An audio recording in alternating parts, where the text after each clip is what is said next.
కాంగ్రెస్ ప్రభుత్వం వచ్చినప్పటి నుంచి ఏ టెండర్ తీసుకున్నా, ఏది పిలిచినా ప్రతిదీ స్కామ్ అనే పరిస్థితికే బీఆర్ఎస్ దిగజారినట్టుగా కనిపిస్తోంది. బీఆర్ఎస్ పార్టీకున్న ఏకైక బలం ఏంటి తెలుసా? ధనబలం. గుర్తుపెట్టుకోండి మీరు.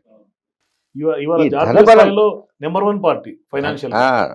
మీకు ధనబలం ఉన్నప్పుడు మనం ఏదైనా చేయగలం అనే దాంట్లోకి వాళ్ళు వెళ్ళిపోయారు. హ్మ్. ఎంత దూరం వెళ్ళిపోయారంటే వాళ్ళు మీరు చెప్పినట్టుగా ఏది ముట్టుకున్నా సరే అగో స్కామ్. హ్మ్. ఇప్పుడు కాదండి నేను ఒక మాట చెప్తాను. కొడంగల్ ప్రాంతంలో ఫార్మా సిటీ అని pharma village. Cluster setup, hmm. Pharma village పెట్టాలనుకున్నాడు. గొడవ జరిగింది.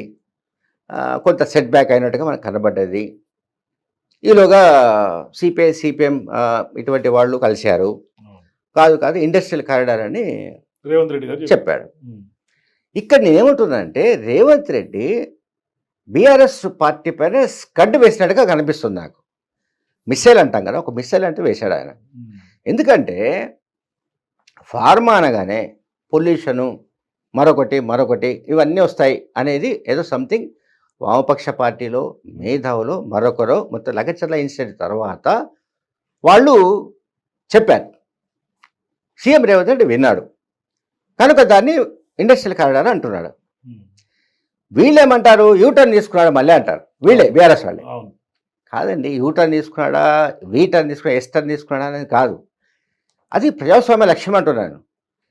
ముఖ్యమంత్రిగా కేసీఆర్ ఉన్న కాలంలో అసలు ఎవరైనా వస్తారంటే వాళ్ళకి అపాయింట్మెంట్ ఇచ్చాడా? ఎవరైనా వచ్చి ఒకళ్ళకి చెబితే విన్నాడా? ఇట్లా మార్చుకునేవాడే చెప్పండి నాకు. హ్మ్. ఇదే ఫార్మా సిటీ, ఇదే క్లస్టర్సు, ఇదే ఇటువంటి ఇన్సిడెంట్ జరిగినప్పుడు ఒకవేళ ఎవరైనా ఇది మంచి పద్ధతి కాదు, మార్చుకోవాలి అనంటే మార్చుకునేవాడే గొప్పవాడు. హ్మ్. అది ఇప్పుడు మనం ఒక అడుగు వెనక వేసినంత మాత్రాన అది ఓటమి కాదండి. యెస్. అదేమీ తల తీసేసింది కాదు.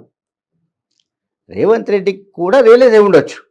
అరే మనం ఫార్మా విలేజెస్ ఇవన్నీ ఎందుకు? ఇండస్ట్రియల్ కారిడార్ అంటే ఇట్స్ వెరీ బెటర్ అన్నీ వస్తాయి కదా! అన్నీ వస్తాయి దాంట్లో. అన్ని రకాల ఇండస్ట్రీస్ వస్తాయి. హ్మ్. సో, ఆ కాంటెక్స్ట్‌లో ఇంకా డెవలప్‌మెంట్‌కి ఎక్కువ స్కోప్ ఉండొచ్చు కదా! ఎక్కువ స్కోప్ ఉంటుంది. అందువల్ల ఆయన ఆ మాట అనగానే వెంటనే బీఆర్ఎస్ రియాక్షన్. మీరు వినే ఉంటారు. అవును. పేపర్‌లో కూడా చదివే ఉంటారు. ఈవెన్ అన్నిట్లో ట్రోల్స్ హ్మ్. కూడా అదే. ఏమని? రేవంత్ యూటర్న్. యూటర్న్.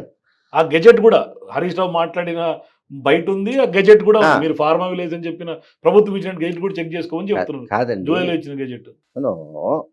అదేమి రాజ్యాంగాన్నే మనం చాలా సార్లు సవరించుకున్నాం అవసరాన్ని బట్టి.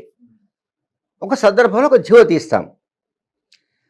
ఆ జీవో మళ్ళీ మనమే తీసేయొచ్చు. అంటే ఆ జీవోని మళ్ళీ దాన్ని బ ఏమంటాము రీమాడిఫై చేస్తాము. ఏమి గవర్నమెంట్ తలుచుకుంటే ఒక జీవో అంటే అదేమి చట్టాలనే సవరణ చేస్తున్నాం కదా! అదే అండి. జీవో అంటే రాయి కాదు కదండీ. అది కదలని రాయా బాబు దాన్ని ఎందుకు కదిలిస్తారన్నది లేదు కదా! కనుక జీవో ఇచ్చిన మాట నిజం. ఆ జీవోను మార్పులు చేయొచ్చు రేపొద్దున. దాన్ని ఎందుకు తప్పుపట్టాలి మనం? నేను అదే అంటున్నాను. కేసీఆర్ ముఖ్యమంత్రి ఉన్న టైంలో ఆయన చెప్పితే మిగతా వాళ్ళు వినాలి. మిగతా వాళ్ళు చెప్తే ఆయన వినే రకం కాదు. ఆయన ఇప్పుడు వినలేదు కూడా. రేవంత్ రెడ్డి దగ్గర ఉన్న లక్షణం ఏంటి? వింటున్నాడు ఆయన. చాలామంది ప్రజాస్వామికవాదులు చాలామంది కూడా అదే కోరుకుంటున్నారు. మీరు అంటే ముఖ్యమంత్రిగా ఉన్న వ్యక్తి ప్రజలు చెప్పింది వినండి. ఇంటలెక్చువల్స్ చెప్పింది వినండి. ఉద్యమకారులు చెప్పింది వినండి. ఫైనల్‌గా మీరు ఒక పాలసీ తీసుకోండి అని చెప్తున్నప్పుడు బహుశా దానికి అనుగుణంగా ఆయన లైన్ మార్చుకుంటున్నాడేమో. అది డెమోక్రటిక్‌గా మంచిదే సార్ అది. వీళ్ళు అట్లా అనుకోవట్లేదు. వీళ్ళేంటంటే ఆయన మీద నేను ఇంతకుముందు చెప్పా కదా మన వీడియోలో టన్నుల కొద్దీ బురద రెడీ ఉంటుందండి. వేసేసేయాలి. అంతే అర్జెంట్ రేవంత్ రెడ్డి వేసేసేయాలి. అది యూటర్న్ తీసుకున్నారు. అంటే ప్రజల్లో ఏమిటి? రేవంత్ రెడ్డి ఒక మాట మీద ఉన్నాడు. మాట మారుస్తూ ఉంటాడు అని చెప్పడానికి దీన్ని ఎగ్జాంపుల్ తీసుకొని ప్రయత్నిస్తున్నారు. అండ్ నేను ఫస్టే చెప్పా. వాళ్ళకు ధనబలం ఉంది కనుక ఇవాళ నెలకు దాదాపు 5,00,00,000 రూపాయలు సోషల్ మీడియా మీద ఖర్చు పెడుతున్నారు వాళ్ళు. 5,00,00,000 రూపాయలు దాదాపుగా అంటే నాకు తెలిసి. మేబీ అది ఎక్కువ ఉండొచ్చు. 1, 2 తక్కువ ఉండొచ్చు. బట్ మినిమమ్ 4-5 సిఆర్ ప్రతి నెల వాళ్ళు సోషల్ మీడియా మీద పంపింగ్ చేస్తున్నారు. ఈ సోషల్ మీడియాలో చేసే పని అంతేంటి ఇదే పని. రేవంత్ రెడ్డి మొత్తం కుటుంబ సభ్యులంతా కూడా దోపిడీ చేస్తున్నారు. ఆయన బ్రదర్స్ అంతా కూడా లూటీ చేస్తున్నారు.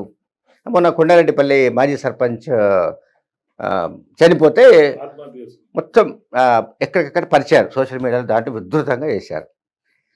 చివరికి ఏంది అంటే మన మీడియా మిత్రులు ఎవరో వెళ్ళి మొత్తం విజువల్ తీశారు. ఇది గోడ కట్టాడు తిరుపతి రెడ్డి వాళ్ళ బ్రదర్ అని చెప్పి వచ్చారు. తీరా వస్తే గోడ లేదు, పాడలేదు, అక్కడ బ్రహ్మాండమైన రోడ్డు ఉంది వాళ్ళ ఇంటికి. మరి గోడ ఎక్కడిది అక్కడ అంటే ఎవడో ఏదో క్యారీ చేస్తే అక్కడ నుంచి బీఆర్ఎస్ కార్యకర్త దాన్ని వీళ్ళు ఇక్కడ హైదరాబాద్ నుంచి ఇది దాన్ని ఆ, మాట్లాడడం ద్వారా వీళ్ళ క్రెడిబిలిటీ పోగొట్టుకుంటున్నారు. కేటీఆర్ వీళ్ళు చేస్తున్న పని ఏంటంటే వీళ్ళకి ఏది వస్తే అది ఇన్ఫర్మేషన్ ఇన్పుట్స్ అదే నిజం అనుకుని రేవంత్ రెడ్డి టార్గెట్.